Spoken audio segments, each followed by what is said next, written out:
মাজার জিয়ারত করা যাবে, কিন্তু মাজারে যে সেজদা দেয়া যাবে? আল মাইয়িতু ফিল কবর কাল গরীকু ফিল বাহর।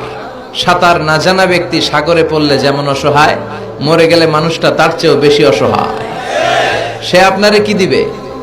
আপনি বরং দিবেন যে সালাম দিবেন, আসসালামু আলাইকুম আহলা দিয়ার মিনাল মুমিনিন ওয়াল মুসলিমিন ওয়া ইন্না ইনশাআল্লাহু বিকুম লাহিকুন আনতুম লানা সালাফ নাহনু লাকুম তাবা ওয়া ইন্না ইনশাআল্লাহু বিকুম লাহিকুন ইয়ারহামুল্লাহুল মুস্তাকদিমিনা মিন্না ওয়াল মুস্তাখিরিন।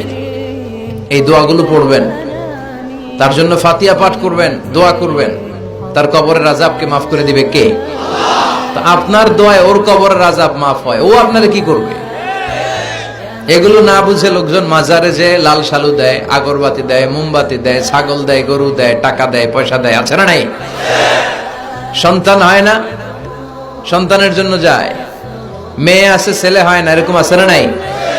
মাজারে গেলে সন্তান পাওয়া যায়, মাজারে না গেলে সন্তান পাওয়া যায় না। সন্তান দেয় কে? মাজারে না গেলে যদি সন্তান না হতো, ছাগলের যে বাচ্চা হয়, ছাগল কোন মাজারে যায়? গরুর যে বাচ্চা হয়, গরু কোন মাজারে মানত করে? আকল খাটালেই বোঝা যায়। চিল্লা এখন ঠিক কিনা?